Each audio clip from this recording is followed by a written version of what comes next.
Good evening. I wanted to talk about how this country is changing, and more specifically, how living in it has changed. And, I'll just go out and say it. Obviously, our laws are changing. We already know that. Obviously, the social landscape is changing. Media is changing. And the internet has certainly accelerated all of the changes. But there is a change taking place that isn't really social media driven or internet driven or any of that. And that comes down to something that is old-fashioned greed. I'm talking about the landlords, the property managers, the companies that are buying up real estate everywhere. A handful of companies, it seems, is buying up all the real estate. And when they're buying up all this real estate, they get to set the markets because there's no real competition. They get to dominate the market, certainly where I live, but I know that's not just the case here. And they are raising the rent fees everywhere. And it's gone up $100 a year every year since I've lived here. So now that means that for a one-bedroom apartment, I used to pay under $500. Now I pay $1,200. Isn't that insane? $1,200. And I ended up moving from one apartment to another because it was a little bit cheaper. And what ended up happening, I moved into another apartment owned by the same company. I didn't even realize that until I'd applied. But that's the reality. The reality is they get to California companies, and a lot of it's coming out of California, probably because they know that people are leaving California in droves because taxation is so high. But maybe they're recuperating some of their costs by buying up all the property where there's an opportunity, where people are flocking. In my case, that happens to be the Valley of the Sun. And so that means that they get to own all the land and set the markets. There's no competition.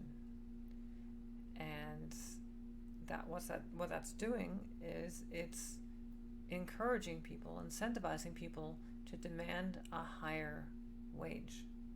People are demanding higher wages. They want a $15 minimum wage, maybe more, because rent is so high, where more than one paycheck is required to pay for rent, which is kind of funny because when you do the application, they insist that you make 2.5 times or 3 times as much than your rent costs. That's not possible if you're a single person, unless you're sharing an apartment with someone. But we're talking about a one-bedroom apartment. That's obscene.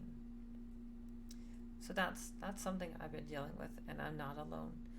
And because people are demanding higher wages, and actually a few years ago they got it.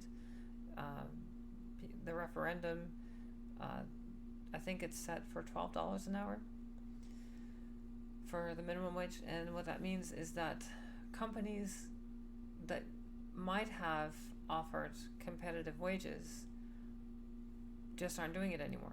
It's like, well, I was paying you $8 an hour. Now I'm required to pay you $11.50 an hour.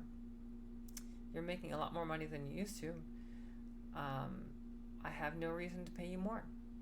So what happens is people don't want to do the same jobs they used to.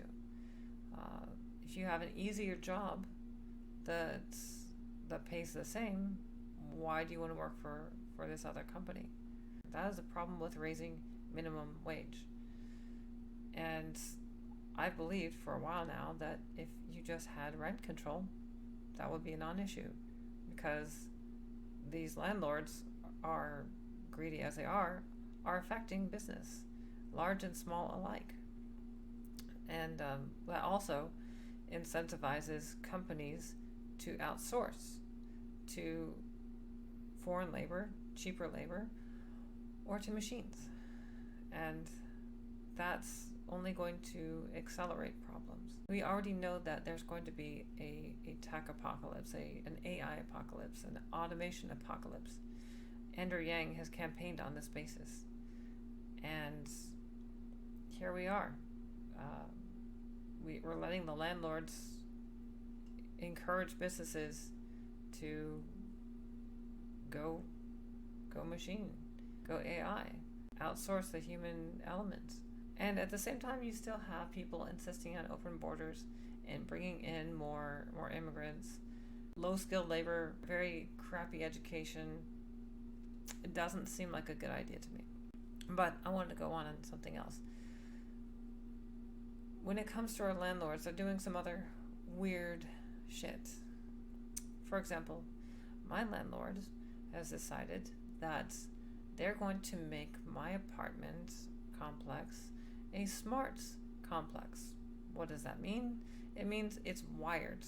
It's part of what's called the Internet of Things, so that your fire alarm, your thermostat, your lock for your front door is all electronic, and it can all be accessed from your phone, so you never need your key.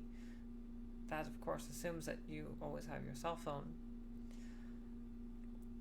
This is a problem for me because I know what this means. I'm not stupid. And I know that you guys aren't either.